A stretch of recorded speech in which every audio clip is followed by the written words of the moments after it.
assalamu alaikum bandiraɓe fulɓe janwale mon kala pullo ɗo woni so pullo yima janwale ma wala hattoɗo mistigi dore mangi ziar ñeɓe bandiraɓe nari on ɗo wadde présenté nene men vraiment daraniɗo kolda daraniɗo monsieur Amadou Ba kadi vraiment o jiide o woni Khady Diaw woni nene men Khady Diaw o jii ko Moussa won ɗo ɓe mi waɗi vidéo ji maɓɓe ɗo e réseaux sociaux o jii ɓe kala surtout nak Moussa vraiment Moussa on gandi so pullo min ko wano ɓeni jiltomi taw zone ji ɗi ko yimɓe fuladu naɓe intellectuel ji vraiment taw jomumen en jogui hono yite ambition donc vraiment Moussa mi weltanimama vraiment nene men Khady Diaw kanko jaati haali ɗo e vidéo on vidéo jimi waɗi mbo o waɗi 10 ans e parti e 14 ans duuɓi sappo e nayyi o waɗi ɗum e parti he donc vraiment ko yettere Allah mbo heeɗani en noon toto impôt e demen vraiment so inchallahu rabbi so Amadou Ba heeɓi ma en keɓ poste mawɗo e gouvernement he so Allah jaaɓi te hanki o jii direct amen o e direct makki jihol vraiment ɓe waɗi hen évité ko chronique journaliste yi Bamba vraiment ko yettere Allah on waɗi yiyande makko o haali yiyande makko ha salika en vraiment on gandi so makki si hol waɗi direct han ko yimɓe manam aroɓe hen ɓe gandi ko ɓe kalta ko vraiment ɓay ko ɗum ɓe jangi donc vraiment Bamba o haali hen ko waɗi fayda o wi manam joni Senegal ala journaliste professionnel fayda ala on jiide ɗum so pullo ɓooyi ɗum haalde donc vraiment so Amadou Ba ari ko ma ɗum ɗo fof waɗe nettoyé ɓay a wawa wonde e télé ane haala won konɗi ɗum ɗon hay minen activiste ɗi gandanɗa hoorema mi woodi komin mbawa haalde e réseaux sociaux surtout nak yiye ko journaliste gonɗa onon on ɗaɓɓata information ji onon ɓe jaari gimmoɗon jahon ɗaɓɓon ɗum mais ko onon jokkodirta yimɓe wonɓe France Belgique Suisse en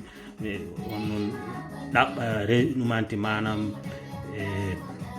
no yire projet réseaux sociaux gandanɗa warma réseaux sociaux ko ɓuuri heew ko foof ko penade donc vraiment ɗum wona journaliste fotani ɗum wadde journaliste fota ɗaɓɓirede information kono wona journaliste o ɗaɓɓira information yimɓeɓe donc vraiment ɗum addi Sénégal yahani vraiment ma ko heewi changé so Amadou Ba ari te kadi o haali hen o wi manam opposant ji gonɗi hen ɗi so on jii fayda kamɓe ɓe kawrani ɓay hono gandi paste kam espace de ɓen ɓe wawa ni wadde présenté ɗiɗo élection ji donc so on ƴeewi wano hono Khalifa Sall on jogui probléme kañƴe justice mo Sénégal hono yire Karim Wadda wonko double nationalité jogui wawa artade Sénégal hono ire gonɗo ronta limpio gandanɗa hoorema e wawi wadde présenté ala hay probléme ko Idi mais onon gandi Idi wawa gagnade Amadou Ba jogui possibilité so hawri hoddirore Allah o gaño ɗum o haali ɗum kadi vraiment e waɗi fayda voilà donc minen daraniɓe ɗo monsieur Amadou Ba ɓe surtout nak minen o amen groupe ɗo wano Moussa en ha e Moussa Balde en woni ministre Moussa Balde en ha e nene men o momi haali ɗo Khady Diaw vraiment e Doura en ha e Coumba Ndiaye en Coumba Balde en gandanɗa hoorema ɓen ko député ji assemblée nationale donc vraiment mine weltanoɓe kamɓe foof darde maɓɓe mais vraiment nene men oɗo Khady Diaw e waɗi bo e dari darde wande fayda e nder Kolda hay noon Doura mi nani to côté hono yire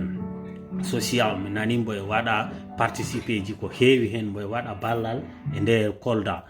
donc vraiment ko yettere Allah mais nene men Khady Diaw on ɗon vraiment ɓay mboɗo faame te mi heeɓi kadi manam hono yire information ji leerɗi ho holko mbo wattani e nder Kolda darande ko mbo dari e nder yewtere maɓɓe on jii Moussa ko haali ɗo ko Moussa o wi go enen Kolda e ngala usine e ngala aéroport ono gandi mi wi on Moussa jogui ambition te yiyande makko e waɗi fayda andi déjà miijiɗo ɗum on o ɗaɓɓanani hoore mum tan donc ino waɗi fayda yimɓeɓe paama ɗum donc yiyande am min ko min ɗon miiji ɗum mi faala ɓay mi yii jaɓɓal Khady Diaw ngal inchallahu kala ko wawi wonde yiɗi hombo poste mo heeɓi e gouvernement he yiɗi hanko hoɗum mboɗo yiɗi mbo waɗa présenté élection ji garoji candidature makko fi men keɓa mairie so en keɓi mairie Kolda o ma en change image Kolda ɗum mboɗo yiɗi yo yimɓe ɓe mbaɗɗum ma en change image Kolda o ɓay exemple mi okkirta on mi région mbomi wonɗo e Espagne ɗo koye Catalunya Barcelona e nder région ji ko région tawaɗo e ɓurɗi risde région ɓurnuɗo golle holko addi ɗum to affaire ndema ɓe ɓuraka to affaire gaynaka ko en général ko piiw ɓe ɓuraka to affaire usine ji manam fabrique ɓe ɓuraka donc ɗum addi fayda ko communauté an mo Catalunya o ɓuri hewde fayda e immigrante holko waɗi ɗum ko ligge gon hen donc ƴeewon enen Casamance ko non ɗesi waade e nder Sénégal donc ƴeewon affaire mangoje e orange woni lemnaje ɗe kala fayda ɗum ɗo ñaama e nder Sénégal andu ko Casamance immori donc hay soko usine gotel tan mbaɗɗen Kolda usine mangoje taw enen mbawi wadde ziiji holko addi Sénégal ino ɗaɓɓoya taw ko ziiji affaire ziiji ko fora ittoyte caggal leydi enen no jogi enen mbawi ɗum fewnan koye men holko addi ɗum ala ko en ngala ambition o te kadi jogiiɓe men kaales ɓe mboɗo sikki ɓe ngala pinangal ambition ji men ɗi woodi to jaari taw wona to affaire wonde entrepreneur tant que en mbaɗani créer emploi e mbawa wadde développé enen continent men no enen ressource enen jogui ressource enen jogui holko addi enen ɓuuri won pauvre ko ɗo woni ko manki ko donc mboɗo yiɗi so nene men heeɓi mbaɗen feere o gagne mairie o change en Kolda bandiraɓe e mbaɗi usine goro Kolda ko ɓiɓɓe jeelu Kolda naɓe mbawta hen liggade so demal ngal waɗirama no hanniri ni e gaynaka ka bandiraɓe ina waɗi fayda ganden holko gotiranten oɗo neɗɗo hoko mbo foti en wallude kono wona gotiren neɗɗo o taw ko affaire jokkirde mbo ko fi o walla kam 15 000 25 000 ɗum ala nafoore donc min mboɗo felliri waɗande jappale nene men ɗum woni Khady Diaw inchallahu rabbi ɗiɗo élection ji garo ma o waɗ candidature makko to ɗumanti affaire mairie mbo Kolda so ɗum ɓenni enen wonɓe ɗo mouvement fi Khady Diaw jappale Amadou Ba donc onon gandi woodi organisation batteɗo nin toon ɗum woni seka wattani on hanti e sikki big flow en garat minira amo Moutar Balde kamɓe goni e programme he donc on gandi affaire politique ko ma an on kadi taweɗa kala ko watte e saare onon poti wadde participer tawe on ɗum foof ko e politique tawa donc vraiment